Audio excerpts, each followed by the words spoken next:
देशभरात आज नाताळ सण मोठ्या उत्साहात साजरा केला जातोय।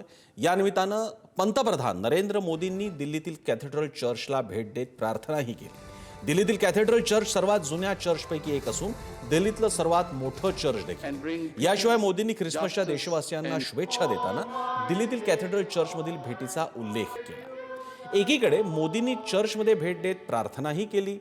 म्हणजे एकूणच भाजपचे सर्वोच्च नेते आणि संघ परिवारातील भाजपसारख्या शक्तिमान राष्ट्रीय पक्षाचे सर्वोच्च नेते हे ख्रिश्चन धर्मियांना आणि देशवासियांना शुभेच्छा देत असताना दुसरीकडे बरेलीमध्ये ख्रिसमसच्या एक दिवस आधी बजरंग दलाच्या कार्यकर्त्यांनी सेंट अल्फोन्सस कॅथेड्रल चर्च समोर निदर्शनं करत हनुमान चालिसाचं पठण केलं।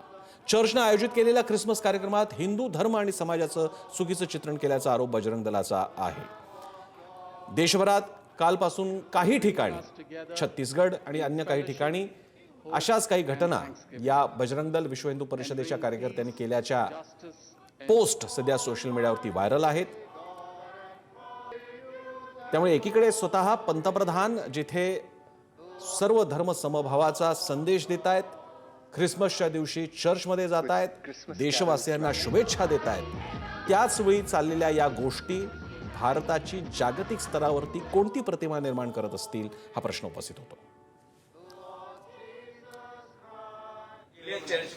त्यांनी ट्विट केले सर, ते व्हॅटिकनला पण जातील, ते आमचे पोपच आहेत ना हिंदूंचे। पंतप्रधान गेले चर्चमध्ये, त्यांनी ट्विट केले सर, ते व्हॅटिकनला पण जातील, ते आमचे पोपच आहेत ना हिंदूंचे।